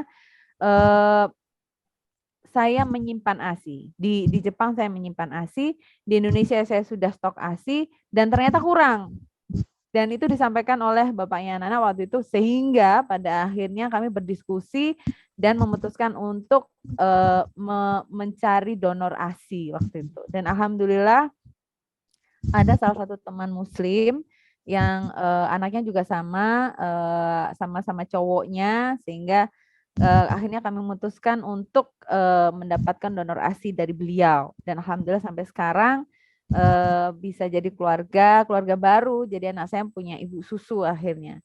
Dan selama saya masih belum bisa pulang, beliaulah yang mensupport ASI tersebut. Dan itu memang opsi terakhir karena memang sungguh-sungguh benar-benar saking kepengennya itu eksklusif benar, saking kepengennya anak itu sehat, tidak terkontaminasi oleh makanan ataupun cairan apapun, sampai benar-benar dia mendapatkan imunitas gitu loh, sampai segitu gitu. Dan itu pun hasil komunikasi. Tanpa ada komunikasi ya cuman kita yang berjuang sendiri, nggak bisa ya. Dan pengaruh dari orang-orang yang terdekat lainnya, keluarga, teman umum, kasih ini aja. Itu pun juga kalau kita komunikasinya nggak bagus dan tidak ada penguatan dari satu sama lain, pasti akan lemah. Karena saya jauh dan saya nggak bisa mengawasi benar, saya nggak bisa. Hanya suami yang bisa melarang bahwa oh enggak, jangan dikasih selain ASI. Itu hanya suami, hanya ayah dari bayi yang ada di dekat bayi. Ya begitulah memang sistemnya yang harus dijalankan seperti itu. Saya rasa itu ya sharingnya dari saya. Mungkin jadi kuncinya adalah komunikasi dan kekuatan dan kesabaran. Saya rasa itu. Ya, ada pertanyaan lagi nih Mbak dari Ustadz Arif ya. Ya, berapa cc sekali perah susunya itu ya? Dan apabila digabung berapa perahan dalam satu wadah? Bagaimana? Ya. Wadah ya. ASI perah itu tidak boleh digabung sebenarnya ya. Jadi misalkan satu kali perah itu satu waktu, berarti satu waktu itu kanan kiri itu bisa sebenarnya tidak bisa dipatok berapa cc berapa liter, tergantung ibunya perahannya itu banyak atau enggak. Nah itu pun juga tergantung dari teknik ibu ya. Kalau waktu itu zaman saya pernah karena AIMI di Jawa Timur itu ada di pusatnya ada di salah satu rumah sakit di Jawa Timur ya, di Sidoarjo waktu itu. Saya sendiri pribadi merasa itu luar biasa bentuk mereka dalam mengenalkan dan gimana caranya supaya ibu itu benar-benar, dan orangnya tuh galak-galak benar. Jadi kalau misalkan ada yang nggak mau menyusui itu, wah udah pasti marah susternya. Jadi harus ASI. Dan mereka itu kayak membuild up alat perah sendiri yang itu tuh banyak. Jadi ada beberapa spot untuk ibu itu di tempat yang sama untuk bisa memerah dengan elektrik mesin gitu loh.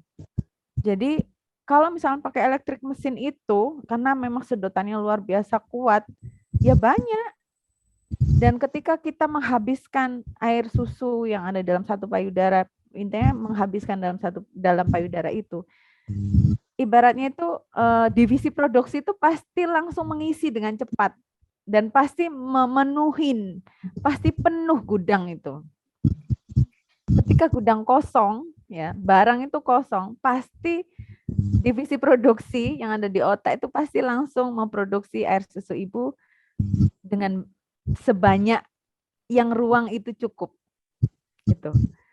Jadi kalau misalnya ditanya berapa cc, tergantung ibunya. Ibunya pandai sudah paham mulai dari pertama. Memang kalau dari pertama memang agak susah ya orang. Semuanya kalau yang pertama pasti susah. Tapi kalau misalkan dibiasakan, dia akan tahu karakternya. Dia akan tahu, oh saya untuk bisa banyak, saya harus posisi seperti ini. Yang jelas kalau ingin banyak, tidak boleh kurang cairan. Ibu harus banyak minum. Logikanya yang dikeluarkan itu kan cairan. Jadi ibu nggak boleh malas minum. Minimal 2 liter sehari itu is a must. Ya, sampai sekarang pun saya mengusahakan jangan sampai kurang dari 2 liter. Saya sudah mulai, kalau saya sekarang saya mulai membiasakan 3 liter per hari. Disesuaikan dengan berat badan. Tapi kalau ibu hamil, ibu menyusui, itu tidak boleh kurang. Karena yang dibutuhkan memang itu, apalagi ASI.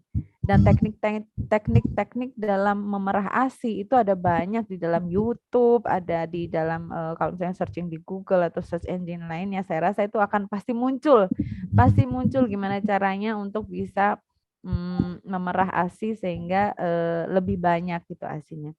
Kanan kiri itu bisa berbeda karena misalnya lebih sering sebelah kiri untuk menyusui. Itu pasti, Kak. Apalagi yang bukan kidal ya. Kalau kidal bisa sebelah kanan yang lebih banyak menyusui. Pasti yang sebelah kiri itu sedikit. Karena apa? Logikanya barang yang ada di gudang sebelah kiri itu nggak dikeluarkan. Jadi otaknya sudah tidak secara otomatis dia langsung berpikir, nah barangnya masih ada, saya nggak bisa memproduksi. Jadi udahlah segitu aja. Nah kayak begitu. Oke? Cukup. Gimana Mas Arif? Sudah bingung atau Ya, siap-siap. Terima kasih pencerahannya. Ya, yang kan sudah ngerti atau sudah bingung atau? Saya tadi concern di yang kalau sekali perah kan idealnya kan nggak boleh digabung ya. Hanya akal saya aja sih. Jadi pasti akan berbeda kan komposisinya kan. Jadi kalau sekali perah yang sekarang satu itu wadahnya ya satu. Nanti kalau nanti berikutnya mau merah lagi ya dikasih wadah yang lain. Gitu. Nah, cuman kadang kan saya berpikir tadi itu kalau umpama satu waktu masih bisa, Mas. Kalau satu waktu itu ya? kanan kiri masih bisa ya. Selama cukup ya. Kadang kan ada yang sampai meluber dan nggak cukup gitu loh. Kalau nggak cukup ya berarti langsung dipindahkan di tempat yang lain sampai memenuhin. Kadang ada yang sampai 3 tempat itu nggak cukup loh. Oh. 3 tempatnya yang kantong-kantong 100 itu ya. Jadi tergantung masing-masing. Ada yang cuma 50 mili, ada yang cuma ini. Kok cuma sedikit? Nah, ya memang segitu dulu. Untuk bisa mengeluarkan segitu dulu. Nanti lagi. Jadi jadi gini, dalam penelitian saya juga berdasarkan teori-teori yang sudah ada sebelumnya, teori kebidanan dan lain sebagainya itu ada. Jadi saya membuktikan, maksudnya itu waktu itu saya kepo kepingin membuktikan sebenarnya ibu-ibu itu seberapa lama sih mereka menyusui per kali penyusuan itu berapa lama gitu loh. Jadi berdasarkan teori itu idealnya 2 jam sekali ibu harus menyusukan. Tapi sebenarnya kalau misalkan kebutuhan bayi itu lebih banyak dari itu berarti kadang bisa sampai 1 jam sekali. Atau kadang 1 jam, kadang 2 jam, nggak mesti ya, tapi lebih sering gitu maksudnya. Jadi nggak harus dipatok 2 jam sekali, tapi minimal kalau bisa 2 jam sekali. Karena di dalam 2 jam itulah air susu itu berproduksi gitu loh. Nah itu juga ternyata dari hasil penelitian saya, ternyata nggak banyak ibu yang ngerti. Jadi mereka ya ketika bayinya itu tidur, dia ikut, maksudnya gini, ketika waktunya, meskipun sebenarnya sih kalau aturan yang sekarang kalau misalkan bayinya tidur, ibu juga harus tidur istirahat gitu loh. Tapi kita harus tahu siklus bayi itu kurang nggak sih gitu loh. siklus bayi itu untuk menyusu kurang nggak sih? Durasi dia menyusu per kali menyusui itu dia lama atau enggak? Karena sesuai teori dalam 1 kali persusuan itu biasanya bayi itu sekitar paling yang normal ya itu 15 sampai 30 menit. Nah, kira-kira bayi itu seberapa lama? Apakah kurang dari 15 menit atau gimana? Kalau kurang 15 menit berarti harus lebih sering dong frekuensinya. Nah, kayak gitu. Jadi tiap bayi pun beda, tapi kita harus mempunyai standar untuk bisa memaksimalkan asupan ASI pada bayi gitu. Dono Kurai, Dono Kurai. Bahasa Indonesia apa tadi ya? Jadi maksudnya begini, nanya sedikit. Kalau misalnya kan kalau di Jepang itu kan semua serba teratur ya. Kalau bukan waktunya makan, biasa walaupun anak itu nangis, dipikir ini kenyang, berarti belum waktunya makan, jadi nggak dikasih. Makan tuh maksudnya susu ya kan. Nah itu kalau misalnya asupannya ASI ibu itu tadi kan ada yang mungkin 1 jam sekali si anak minta ya kan, atau 1 jam sekali si anak minta. Itu apa setiap saat si anak minta itu memang harus dikasih atau ada penjadwalan begitu? Harus dikasih. Kalau anak, terutama kalau anaknya, kecuali kalau dia lebih dari 3 atau 4 jam ya, kayaknya kita yang harus memaksakan untuk dia menyusu. Tapi kalau misalkan kurang dari 2 jam dia mau menyusu, jangan dihalangin ya. Oh gitu. Nanti beda pula sama bapaknya kurang dari 1 jam dilayani. Nah ya, jadi kalau misalkan itu sebenarnya menyesuaikan kebutuhan bayi sih Mas. Jadi bayi itu tidak terbatas sebenarnya. Dia mau menyusu kapan itu tidak terbatas. Hanya karena sesuai teori itu kan 2 jam sekali. Kalau misalkan ternyata dia itu lebih dari 2 jam, baru ini kecenderungan dia untuk ini, kita harus tertibkan karena takutnya durasi dia menyusu per kali waktu menyusu itu kurang. Sehingga kita yang harus bikin jadwal. Jadi 2 jam sekali, kalau dia memang biasanya tidur ya harus kita bangunkan gitu. Harus dibangunkan, harus bangun gitu. Untuk awal-awal untuk membuat siklus dia itu tertib. Nah, memang kita buat dia terbiasa dengan schedule itu gitu. Biasanya seperti itu. Sehingga dia tahu, secara otomatis dia tahu. Saya pun demikian waktu bayi saya di Indonesia, saya di Jepang, saya mengikuti. Biasanya saya menyusuinya kan 1 jam sampai 2 jam sekali. Jadi ketika saya duduk di kelas, ketika sudah jamnya untuk menyusui, saya merah ASI, saya keluar. Saya keluar untuk merah ASI sampai habis, baru saya masuk lagi. Nanti 2 jam lagi begitu dan seterusnya seperti itu. Nah, kalau enggak akan berhenti ya divisi produksi yang ada di otak ini, dia akan menginformasikan bahwa udah dia nggak keluar nih barangnya, nggak bisa keluar, jadi stop dulu produksinya. Nah seperti itu, gitu Mas. Siap. Karena dulu kalau anak saya lupa dulu anak saya tuh susu asinya seberapa saya lupa ya. Tapi biasanya kalau seingat saya itu ada jadwal minumnya. Kalau misalnya dia memang waktunya minum, memang dibangunin. Tapi kalau bukan waktunya minum, nggak dikasih gitu. Nggak dikasih ya, karena untuk menjaga siklus disiplinnya. Katanya sih begitu ya. Cuman saya kan jadi lupa, jadi kurang paham tadi. Ya, jadi nggak harus gitu ya. Jadi kalau misalkan bayi minta, jangan ditolak. Lain kalau dengan bapaknya ya. Ya, lain dengan bapaknya itu harus terjadwal. Baik. Ya, nanti ada pertanyaan lagi. Ini dari Mbak lagi ya. Suplemen pelancar atau pengental ASI, apakah benar itu berpengaruh? Seperti itu. Suplemen ASI itu untuk melancarkan ASI ya. Kalau untuk pengental ASI saya nggak pernah tahu saya. Yang saya tahu itu memang untuk melancarkan ASI. Kalau melancarkan ASI kan banyak dari yang bukan yang obat ya. Kalau misalkan ini tanaman tuh kayak tanaman apa itu saya lupa namanya apa itu yang kayak daun kecil-kecil tuh. Nah, itu. Kemudian kalau di sini banyak ya, tapi kalau di Jepang mungkin sudah berbentuk seperti apa ini minuman kayak yang dibentuk kayak pil dan lain sebagainya gitu. Sebenarnya itu nggak masalah selama memang kita tahu ingredients-nya, komposisinya apa saja, dan itu memang sudah ibaratnya itu tersertifikasi oleh kementerian setempat dan lain sebagainya, meskipun di Jepang segala macam ya. Di Indonesia juga saya rasa itu dari Balai POM juga sudah ada, saya rasa itu aman-aman aja.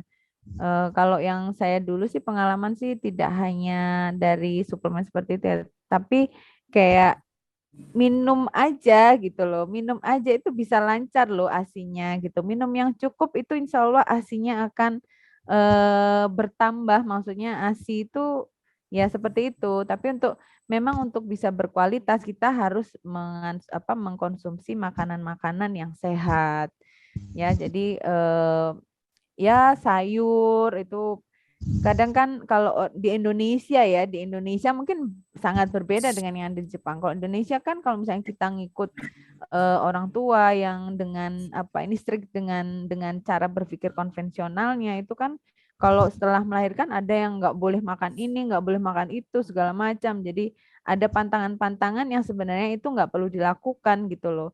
Nah, yang itu yang justru tidak bisa lancar ASINya. Jadi sebenarnya nggak perlu pakai ini pun selama pengeluaran ASINya itu tertib, lancar, saya rasa produksi ASINya banyak. Ya, karena itu tuh sudah siklusnya dari yang di atas saya rasa, sehingga tinggal kita ini gimana caranya bisa mengatur strategi itu saja. Kalau misalnya untuk pengental, saya kurang tahu. Saya minumnya dulu kurma, sari kurma, madu, terus sama itu sayuran yang memang saya biasa makan. Kalau untuk yang pil-pil itu saya hampir nggak pernah. Gitu. Oke, Mbak Yeni.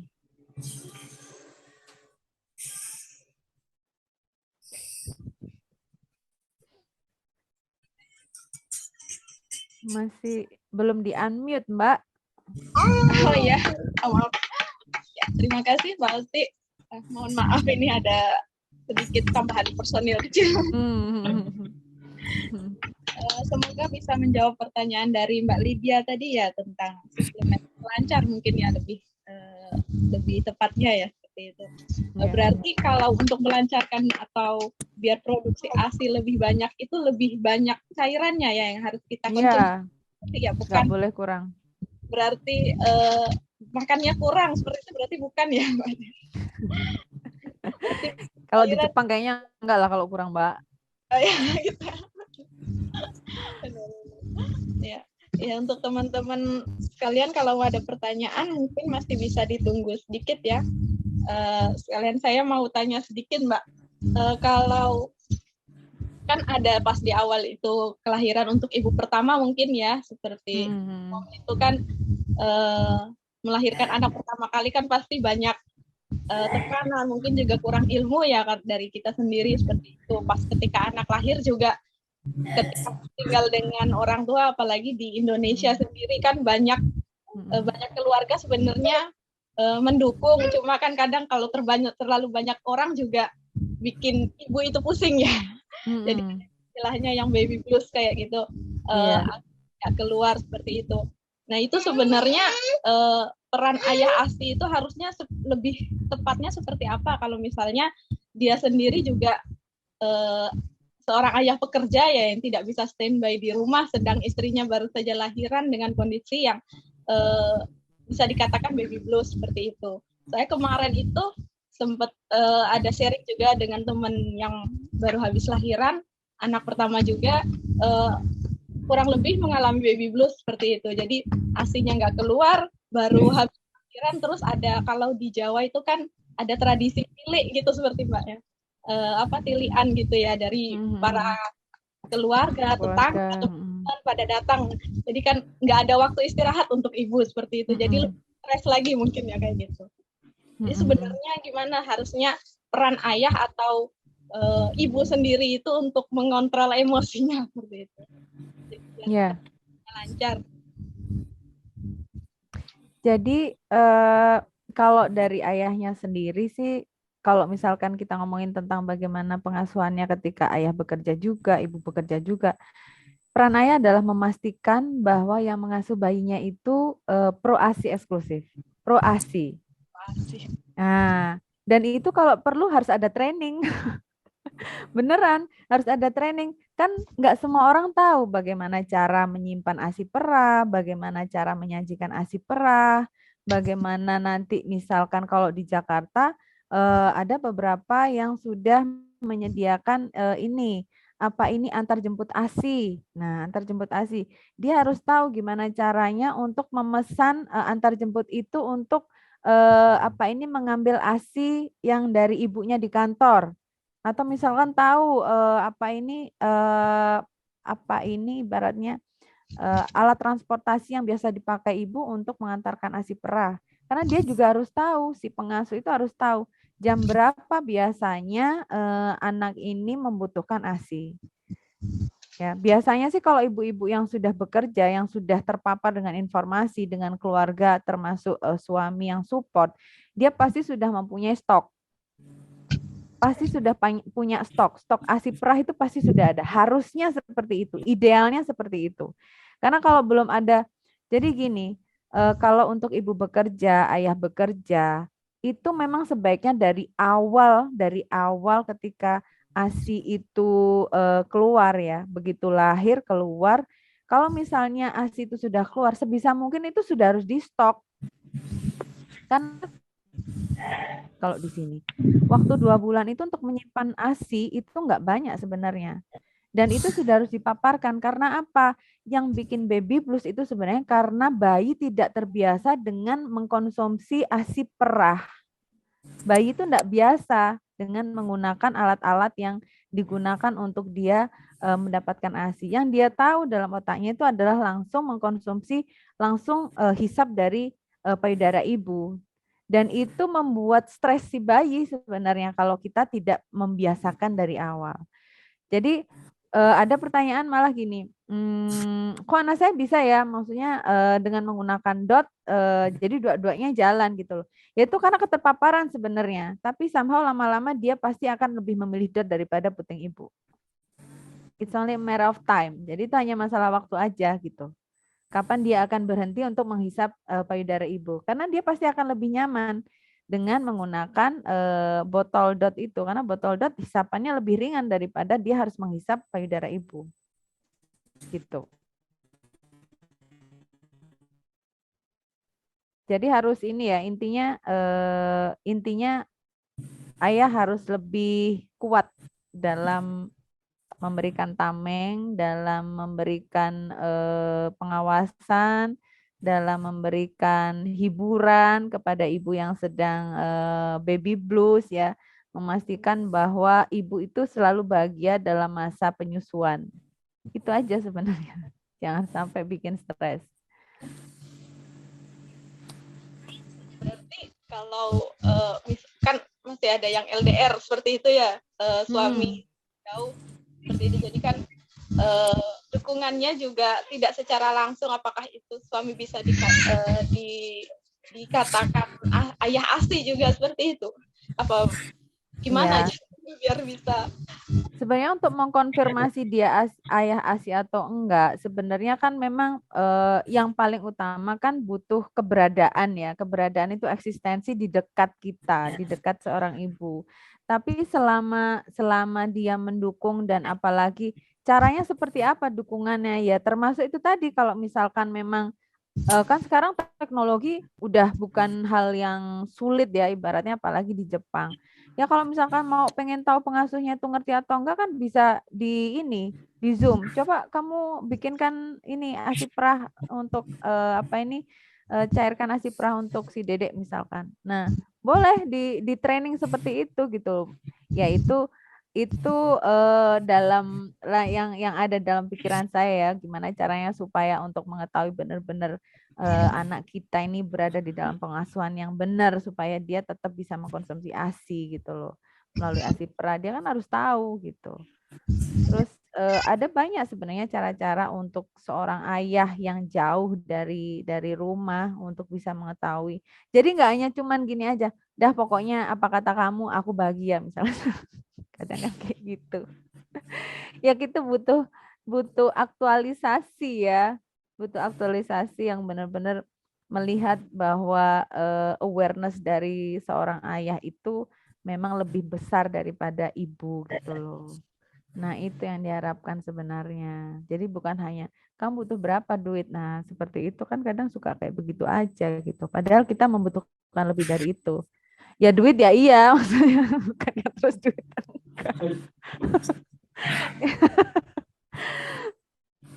Gitu Mbak Yeni. Terima kasih Mbak Oti pencerahan. Jadi sama-sama belajar lah Mbak Yeni ya. Semua kan dari pengalaman ya. benar-benar.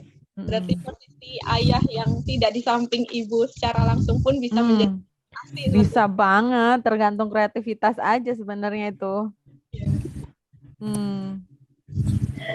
Ini kan nanti ada surprise ya Mbak Oti kan nanti. Oh iya. Dari Ibu Hitomi Sensei nanti. Jadi yang memilih nanti dari Mbak Oti seperti itu.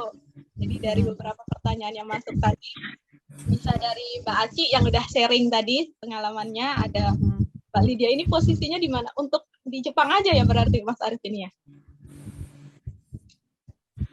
Rencana kita memang mau kirim ke Indonesia, tapi sementara masih belum. Kalau bisa di Jepang dulu, sebenarnya Jepang dulu. Nanti insya Allah kalau yang di Indonesia bisa menyusul. Ini di Indonesia kan Mbak Lydia ya? Atau siapa yang mau dikasih? Ini kayaknya dari Indonesia. Indonesia ya? Karena tadi di-share-kan juga di beberapa link di Indonesia. Mungkin bisa disimpan aja dulu kali ya Mas ya hadiahnya. Nanti saya bawain insya Allah ke Indonesia. Kalau lagi main ke Indonesia baru bisa dikirimkan. Ya, jadi ada berarti yang udah masuk tadi Mbak Aci, ada Mbak Lydia, ada pertanyaan dari Mas Arif sendiri itu ya. Iya. Ya, yang bertanya itu aja berarti semuanya dapat kan ya? Iya, butuh berapa orang ini? Butuh berapa orang nih? Nggak apa-apa yang bertanya ini aja, tapi yang penting cukup menggali ya informasinya. Mudah-mudahan nanti bisa di-sharing ini di YouTube atau apa gitu, Mas Arif. Siap. Di sini ada 2 protein ini. Oh gitu. Yang jelek, kalau saya sih janganlah, kalau saya yang lain silakan. Oh berarti kecuali Mas Arif, Mbak. Baik. Sepertinya belum ada lagi ya pertanyaan masuk.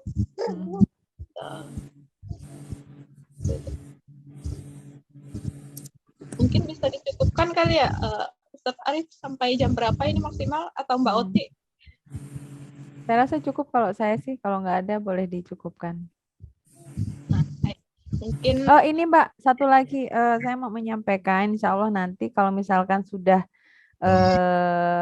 kami kan rencana ada juga kajian terkait sama dengan ASI nanti dari sisi pendidikan ya dan agama nanti akan disampaikan teman-teman kami, satu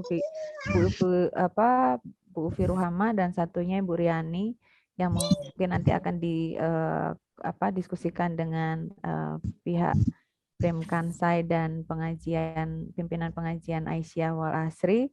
Dan insya Allah setelah nanti selesai di akhir mungkin kami akan membagikan satu semacam buku panduan terkait dengan ayah ASI, insya Allah e-booknya kepada semua peserta yang hadir nanti di sesi-sesi berikutnya. Dan mungkin juga kalau misalkan ini terdaftar mungkin kami juga bisa. Kan kalau e-book itu bisa langsung diklik gitu ya. Nah saya rasa itu dari kami nanti insya Allah. Terima kasih Mbak Oti informasinya. Semoga yang hadir di sini hari ini juga bisa mengikuti untuk acara-acara selanjutnya ya, karena penuh ilmu seperti itu ya. Jadi Amin, insya Allah ya. biar terus bukan ya seperti itu, melanjutkan ke acara berikutnya, yaitu ada penutupan seperti itu nanti disampaikan atau dilanjutkan dengan Mas Arief, ada penutupan dan doa untuk kita semua. Semoga acara hari ini berkah seperti itu. Kepada Ustadz Arief kami persilahkan. Terima kasih. Bismillahirrahmanirrahim. Ya, terima kasih kepada Mbak Otik sebagai narasumbernya. Ini betul-betul pencerahan sekali bagi kami. Ini sangat penting sekali, terutama bagi pasangan muda yang ingin memiliki anak, yang pastinya ingin memiliki anak ya, dan juga pasangan muda yang sudah punya anak balita. Saya yakin ini materi kali ini sangat memberikan pencerahan dan bermanfaat bagi kita semuanya.